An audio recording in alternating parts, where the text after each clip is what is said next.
जैसा आपको आज व्यवस्थित रूप से पेज मिला होगा, क्वेश्चन मिले होंगे, उन क्वेश्चन में आपको जो भी प्रश्न आपको दिए होंगे उन प्रश्नों का डिस्कशन मेरे द्वारा किया जाता है। इवन मेरे द्वारा मैं केमिस्ट्री पढ़ाता हूँ, मैं केमिस्ट्री लेक्चरर हूँ, मेरा परिचय दे देता हूँ। मेरा नाम अंकित दीक्षित, मैं केमिस्ट्री लेक्चरर हूँ प्लस विवेकानंद स्कूल में एसओटी पोस्ट पर हूँ। मैं आपके सामने जो रिप्रेजेंटेशन दे रहा हूँ बहुत ईजी। हम बात कर रहे हैं विज्ञान की, देखो विज्ञान बहुत ईजी, आपको बहुत यकीन के साथ कॉन्सेप्ट के साथ वर्क करना पड़ता है, एक एक चीजें समझते हुए चलो। प्रश्न बहुत ईजी, केमिस्ट्री के 5 चैप्टर हैं, 5 चैप्टर से लगभग आपके अच्छा खासा पैकेज कंप्लीट होने वाला है। तो चलो स्टार्ट करते हैं बिना समय गवाए। पहले अभिक्रिया, जैसे मैंने आपको 6 प्रश्न दिए हैं पहले चैप्टर में, रासायनिक अभिक्रिया और समीकरण। तो पहला जो क्वेश्चन है उसको मैं बताता हूँ, मैं लास्ट से चालू करता हूँ। अभिक्रिया संतुलित कीजिए। देखो अभिक्रिया संतुलित करना आपको व्यवस्थित रूप से आना चाहिए, उसके लिए हमें कुछ फॉर्मूले याद रखने चाहिए। यहाँ पर फॉर्मूले का मतलब है कि जैसे आपकी एक रिएक्शन दे रखी है, नाइट्रोजन हाइड्रोजन गैस से संयोग करके अमोनिया बनाती है। देखिए बड़ा इजी, नाइट्रोजन गैस, पहले तो हमें पता होना चाहिए नाइट्रोजन गैस हाइड्रोजन गैस के साथ, नाइट्रोजन गैस की जो सूत्र है वो बनता है N2 और हाइड्रोजन गैस का सूत्र बनता है H2। उससे जो बनने वाला प्रोसीजर है वो है अमोनिया, अमोनिया का सूत्र होता है NH3। ये 3 चीजें आपको बेसिकली याद होनी चाहिए और ये मेरे साथ पता ही होगा, nitrogen gas N2 + H2 = NH3। अब यहाँ पर इसे बैलेंस करना, कैसे बैलेंस करें, बड़ा इजी। नाइट्रोजन कितने 2, यहाँ नाइट्रोजन 1 है, नाइट्रोजन 2 है, तो यहाँ नाइट्रोजन 2 करने के लिए आगे 2 लगा। जैसे हम 2 लगाते हैं वैसे नाइट्रोजन बैलेंस हो जाती है। हाइड्रोजन यहाँ पर 6 है और यहाँ पर हाइड्रोजन 2 ही। इस हाइड्रोजन को बैलेंस करना, इधर 6 है इधर 2 है, तो इधर 3 से गुणा करो, ये आपकी रिएक्शन क्या होगी, बैलेंस होगी। इस तरीके से आप बहुत इजीली रिएक्शन बैलेंस कर सकते हो। एक और वाला क्वेश्चन दिया है जिसमें मैंने बोला कैल्शियम हाइड्रोक्साइड और कार्बन डाइऑक्साइड मिलकर कैल्शियम कार्बोनेट और जल बनाते हैं। तो यहाँ पर बात करते हैं कैल्शियम हाइड्रोक्साइड का फॉर्मूला हमें याद होना चाहिए। तो कैल्शियम हाइड्रोक्साइड का फॉर्मूला कुछ इस तरीके से होता है, कैल्शियम के ऊपर 2+ चार्ज होता है, OH के ऊपर -1 चार्ज होता है, तो OH अपन को 2 लेने पड़ेंगे। फॉर्मूला बनता है CaOH प्लस एक और इसी के साथ रिएक्शन हो रही है आपकी कार्बन डाइऑक्साइड, कार्बन डाइऑक्साइड का फॉर्मूला होता है CO2। इससे जो प्रोसीजर बन रहा है वो बन रहा है आपके कैल्शियम कार्बोनेट, फॉर्मूला याद होना चाहिए CaCO3 प्लस एक आपका जल का बन रहा है H2। तो इस रिएक्शन को थोड़ा सा ध्यान से समझिए। जैसे आप इस रिएक्शन को ध्यान से देखेंगे पता चल जाएगा, कैल्शियम हाइड्रोक्साइड की रिएक्शन कार्बन डाइऑक्साइड के साथ हुई, कैल्शियम कार्बोनेट और H2 बनता है। यहाँ पर देखो Ca एक है, कोई प्रॉब्लम नहीं है, ये बैलेंस है। यहाँ पर अपन बात करते हैं C1 है, यहाँ पर भी C1 है, ये बैलेंस है। अब हम बात करें तो ऑक्सीजन कितने हैं, देखो ध्यान से, यहाँ पर ऑक्सीजन पड़ रहा है 2 और यहाँ पर भी ऑक्सीजन हो गया 2 और 2 4 ऑक्सीजन है और हमारे पास देखो ध्यान से 3 और 1 4 ऑक्सीजन कंप्लीट है। हाइड्रोजन की बात करते हैं तो 2 हाइड्रोजन, इत्तेफाक से देखो 2 हाइड्रोजन। ये रिएक्शन ऑलरेडी बैलेंस है, इसमें आपको कुछ करने की जरूरत नहीं है, ये रिएक्शन बैलेंस है। पर हमें रिएक्शनों के फॉर्मूले याद रखने चाहिए। अगर आपको फॉर्मूले याद है तो डेफिनेटली आप रिएक्शन बैलेंस कर लो। इसके बाद तीसरी एक और रिएक्शन है, हाइड्रोजन प्लस क्लोरीन मिलकर हाइड्रोजन क्लोराइड बनाते हैं। हाइड्रोजन कभी अकेली नहीं आती है, H2 फॉर्मेट में आती है, हाइड्रोजन गैस बोलते हैं इसे।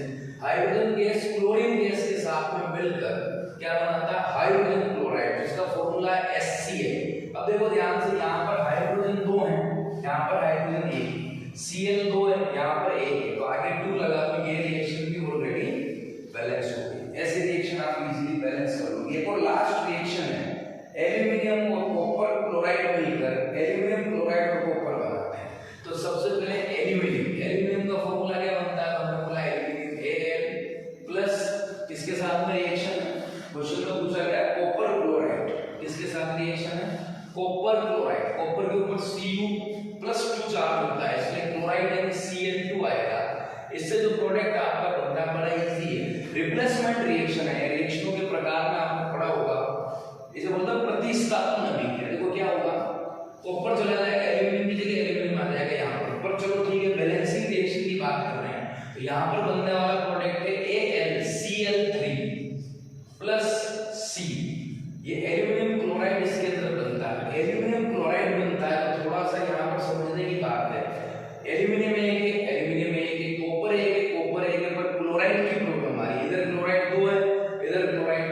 अब इसको कैसे बैलेंस करें, तो बड़ा इजी है, हमें इस 2 और 3 को बैलेंस करना पड़ेगा। कैसे करेंगे, तो यहाँ पर अगर अपन को 2 को 3 से, तो यहाँ से अपन 3 से इसे मल्टीप्लाई कर देंगे। कितने से मल्टीप्लाई करेंगे, 3 से। जैसे अपन इसे 3 से मल्टीप्लाई किया तो देखो क्लोरीन कितने हो गए, 6। यहाँ पर क्लोरीन 3 है, आगे अपन 2 लगा देंगे। जैसे अपन ने 2 लगाया तो वैसे क्लोरीन बैलेंस हो गया, इधर भी 6 है, इधर भी 6। अब बात करते हैं एल्यूमिनियम की। यहाँ पर 2 एल्यूमिनियम है, यहाँ पर 1 एल्यूमिनियम, आगे अपन ने 2Al लगा दिया। अब बात करते हैं कॉपर की। यहाँ पर 3 कॉपर है और यहाँ पर 1 ही कॉपर है, यहाँ पर 3Cu लगा दिया। ये पूरी रिएक्शन आपकी बैलेंस है। यह आपका पहला प्रश्न था, मतलब छठा प्रश्न। इसके बाद जो प्रश्न आता है वो संसार। संसार मोस्ट इंपोर्टेंट है बच्चों, ध्यान रखना। संसार आपके रिपीटेशन वाला क्वेश्चन, संसार अभी भी आएगा, अगला वाला जो चैप्टर पढ़ेंगे उसके अंदर भी संसारण आएगा।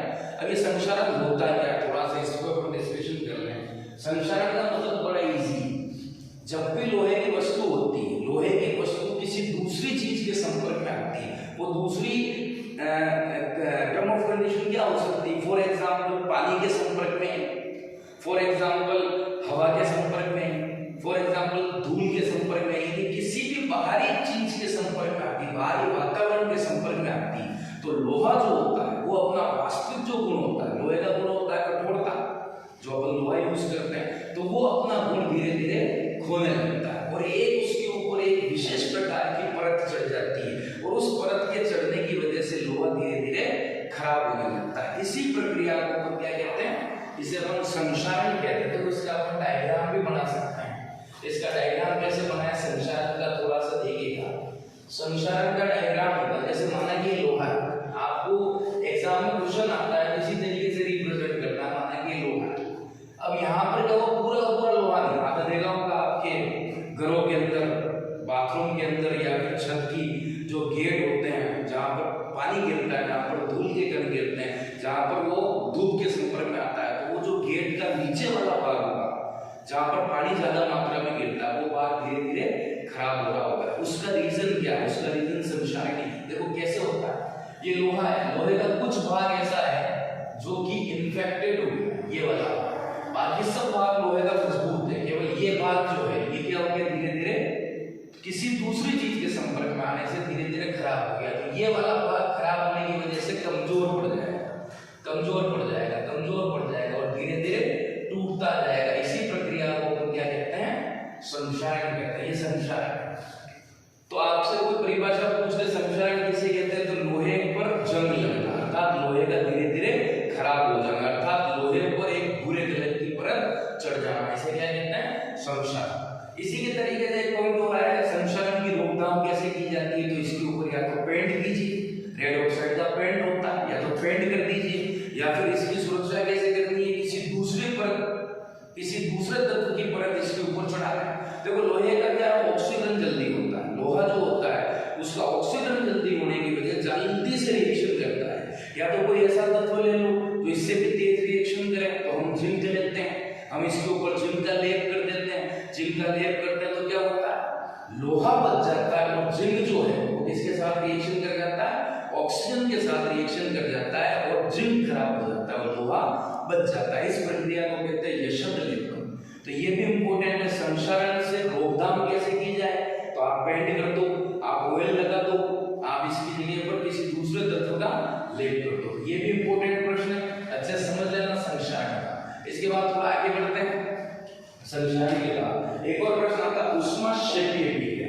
देखो ऊष्माक्षेपीय अभिक्रिया किसे कहते हैं, ऐसी अभिक्रिया जिसमें से ऊष्मा बाहर निकलती है, तो ऐसी अभिक्रिया को अपन क्या कहते हैं, ऊष्माक्षेपीय अभिक्रिया कहते हैं। ऐसी अभिक्रिया जिसमें से ऊष्मा बाहर निकले, जैसे मैं बोलूंगा प्राकृतिक गैस का दहन, इसका दहन, प्राकृतिक गैस का दहन, प्राकृतिक गैस मतलब CH4, ऊष्माक्षेपी मतलब ऐसी अभिक्रिया जिस अभिक्रिया को होने के बाद में ऊष्मा बाहर निकलेगी, उसे क्या कहते हैं, ऊष्माक्षेपी। और एक अभिक्रिया होती है ऊष्माशोषी, ऐसी अभिक्रिया जिसमें ऊष्मा का इस्तेमाल होगा, उसे क्या कहेंगे, ऊष्माशोषी अभिक्रिया। तो यहाँ पर CH4 की रिएक्शन में जिसके साथ में करा रहा हूँ, हमेशा ध्यान रखना, दहन का मतलब होता है जलना। कोई भी चीज कब जलती है, तो अपन कहते हैं ऑक्सीजन की उपस्थिति में जलती है। किसकी उपस्थिति में, ऑक्सीजन की उपस्थिति में कोई भी चीज जल जाती है। अब देखो ध्यान से, ऑक्सीजन कितने लेने पड़ेंगे, 2 मॉलिक्यूल।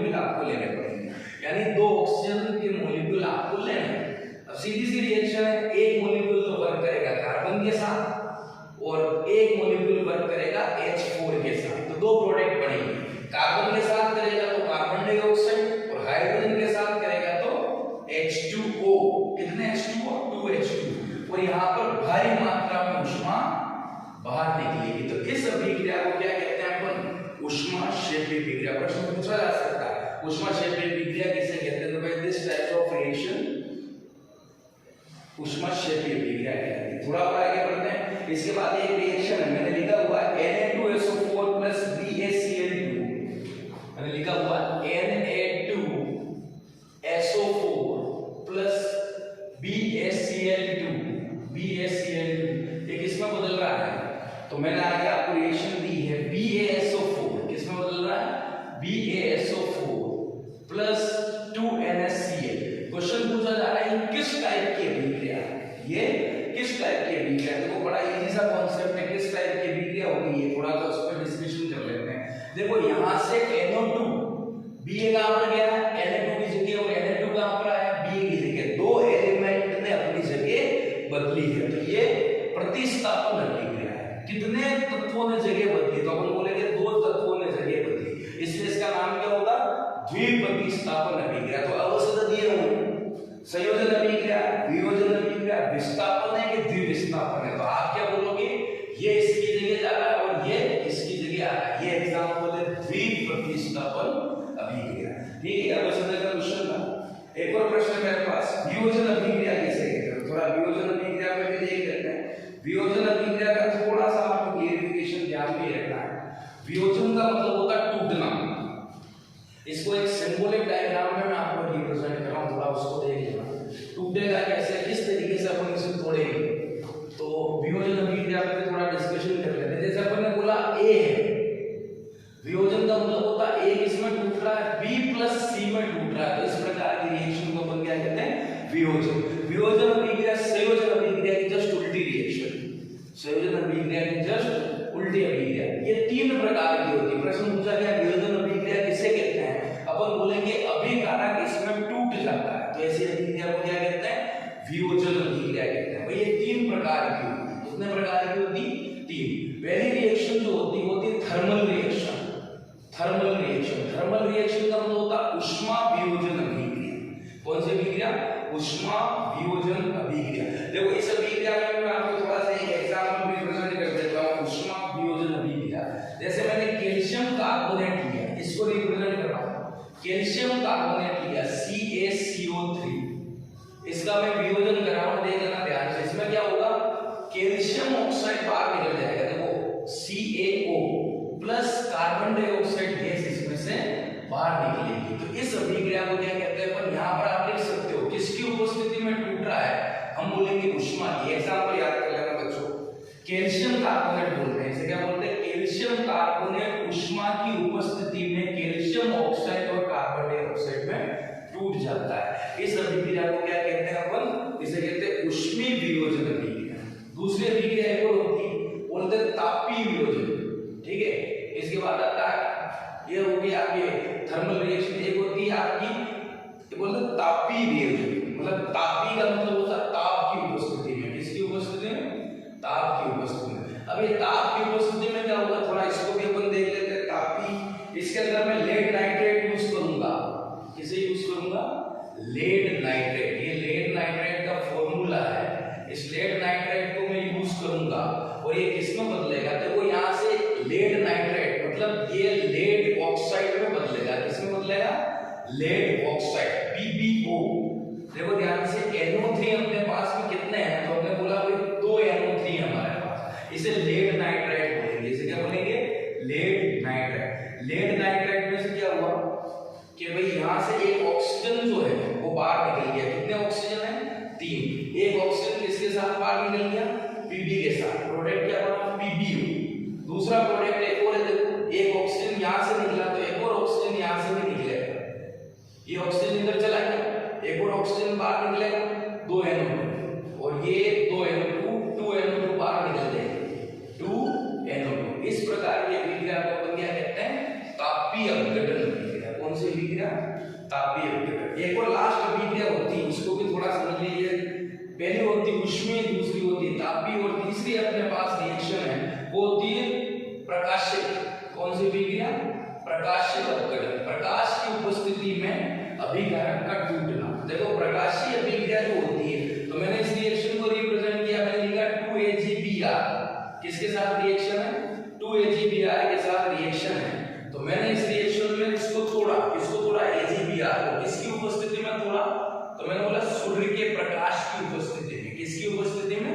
सूर्य के प्रकाश। तो क्या होगा? 2Ag बाहर निकल गया और Br2 अलग हो गया। इस प्रकार की अभिक्रिया को अपन क्या कहते हैं? देखो सब में टूट रहा है, 1 2 में टूट रहा है, 1 2 में टूट रहा है, 1 2 में टूट रहा है, मतलब वियोजन अभिक्रिया। कौन सी अभिक्रिया? वियोजन।